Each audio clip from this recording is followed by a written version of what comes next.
Hey, I am Astha Amanat, co-founder of Amanat Foundation and Prasiddhi PR here at TPS Profiles.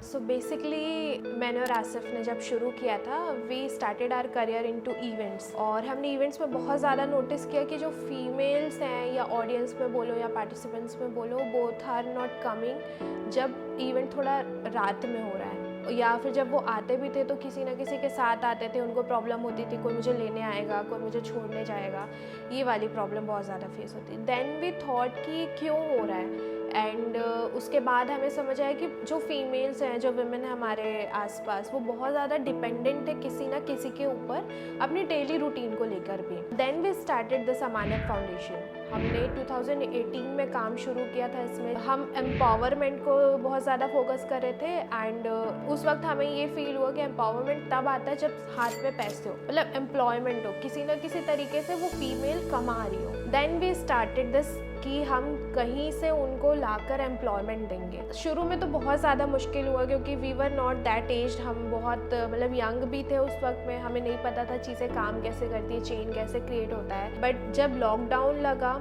हमने बहुत ज़्यादा study की इस बारे में और ऑनलाइन लोगों से कनेक्ट हो रहे थे। उस वक्त बहुत टाइम था कि we can connect, we can talk to people जो ऑलरेडी इस फील्ड में काम कर रहे हैं। देन वी डिसाइडेड कि हम लिंक्स कनेक्ट करते हैं। लॉकडाउन की बात मैं बता रही हूँ, हमने शुरू किया था एम्प्लॉयमेंट का काम जब तो हम अलग अलग फैशन डिज़ाइनर से कोलैबोरेट करते थे और जो हमारी फीमेल्स मतलब जिनसे हम कनेक्टेड थे they were from rural Chhattisgarh itself, Rajim, Gariaband, Kanker district से, कबीरधाम, बेमेतरा डिस्ट्रिक्ट से, तो उनको हम घर बैठे ऐसे आर्ट एंड क्राफ्ट के काम प्रोवाइड करते थे जिससे उनको बाहर ना जाना पड़े और एक सफिशिएंट अर्निंग हो जाए उनके। Obviously that was not that much like 20,000 25,000 per month, but इतना था कि उनकी पॉकेट मनी आ रही थी और छोटी छोटी चीज़ों के लिए वो डिपेंड होना बंद कर रही थी। इसी तरीके से चेन चलती रही एंड टिल नाउ हमने 57 वुमेन के साथ में काम किया है। Those are all rural women. We try कि उनके अंदर में एक हिम्मत आए, कॉन्फिडेंस आए खुद को लेके, अपने करियर को लेके। इफ़ शी इज़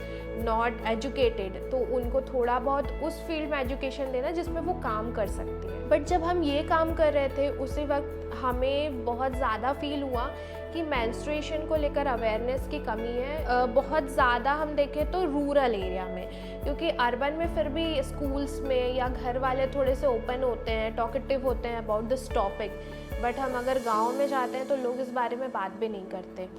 और मैंने बहुत से कॉलेज टाइम में सेमिनार्स अटेंड किए थे जिसमें मुझे पता चला था कि पीरियड्स में जो हम अनहाइजीनिक तरीके से अगर पीरियड्स गुजारते हैं तो बहुत सी प्रॉब्लम्स होती है। PCOD बिकॉज जनरली लोगों को पता नहीं होता। Even I am suffering from PCOD, but जब तक मुझे हुआ नहीं तब तक मैंने ध्यान नहीं दिया इस पर। I could save my self but वो नॉलेज नहीं थी कि कैसे काम करना चाहिए, क्या करना चाहिए।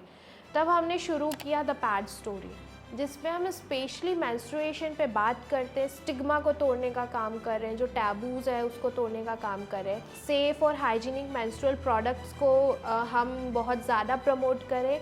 It's okay if someone is using cloth, but उस क्लोथ को भी यूज़ करने का तरीका होता है। If someone is using pad, अगर आपको पता हो तो पैड बहुत ज़्यादा पॉल्यूशन फैलाता है, तो अगर कोई पैड यूज़ कर रहा है तो उसको सेफ़ कैसे डिस्पोज कर सकते हैं, कैसे हम इन्वायरमेंट को हार्म पहुंचाने से बच सकते हैं। तो ये सारी चीज़ों पे the pad story is working around. So there are two things हम पैड स्टोरी में अगर देखें तो एक हम जो मेंस्ट्रुएशन को पर काम कर रहे हैं वो एक अलग चीज़ है जिस पे हमने पैड डोनेशन ड्राइव किया था। अभी हमने हाल ही में धनेली में किया था। वहाँ जब हमने किया तब हमें पता चला जो महिलाएं हैं वो बात तो करना चाहती हैं but they are not getting the particular person किन से बात करें। उनको प्रॉब्लम्स है बट किन से शेयर करें दे डोंट नो। तब हमें ये इम्पैक्टफुल लगा कि हम जा रहे हैं, एटलीस्ट लोग वोकल हो रहे हैं, अपने सवाल पूछ रहे हैं, तो हम इन लोगों को मेडिकल फैसिलिटीज़ से कनेक्ट करने का काम कर सकते हैं। We can become their bridge कि उनको उनकी सुविधाएं मिले, उनको उनके आंसर्स मिले। सो द पैड स्टोरी का जो दूसरा पार्ट है दैट इज़ कम्युनिटी पार्ट। हम वहाँ पे ऐसे फीमेल्स को जोड़ रहे हैं जो ऑब्वियसली किसी न किसी फील्ड में बहुत अच्छा कर रहे हैं, सो दैट आगे अगर जाके हमें लगता है हमारे सराउंडिंग में किसी को हेल्प की ज़रूरत है या गाइडेंस की ज़रूरत है तो हम वो फुलफ़िल कर पाए, हम ब्रिजिंग का काम करें वहाँ पे भी। क्योंकि ऐसे बहुत सी कम्युनिटी है who are doing good but कुछ ऐसे लोग हैं जिनको नहीं पता किन से बात करें या गाइडेंस लें, तो वहाँ पे this community will work. And अभी अभी हमने एक और कैंपेन शुरू किया है, टेक अ पैड। चलिए अभी वो बहुत ज़्यादा शुरुआत में है, but I think it has potential, क्योंकि if you can see every social या public place has the first aid box, but किसी के भी पास उस फर्स्ट एड बॉक्स में पैड्स नहीं होते। Obviously it is not something जिससे ट्रीटमेंट हो, बट ये ऐसी चीज़ है, sanitary napkin and females menstruation, जो कहीं भी कभी भी आ सकता है। वी डोंट नो कि पर्टिकुलर टाइम हो, या ऑब्वियसली एक साइकिल होता है, बट वो अभी के न्यूट्रिशन के हिसाब से नहीं फॉलो हो रहा है। तो वी जस्ट वांट कि हर पब्लिक प्लेस में एक बॉक्स हो जिसमें स्पेशली पैड्स हो, और that is free for all. मतलब जिनको ज़रूरत है, अगर कभी इमरजेंसी में पीरियड्स आते हैं, तो they can just pick up pad and use them. और वी आर ट्राइंग कि हम as soon as possible 50 places पे शो करें पब्लिक में कि this thing is working. And obviously we want कि हम इसको लेकर कुछ बड़े सेक्टर्स में पिच करें और गवर्नमेंट को अप्रोच करें, सो दैट हम सारे एरिया में ये चीज़ अवेलेबल करवा सकें, और this can be a bigger change to society.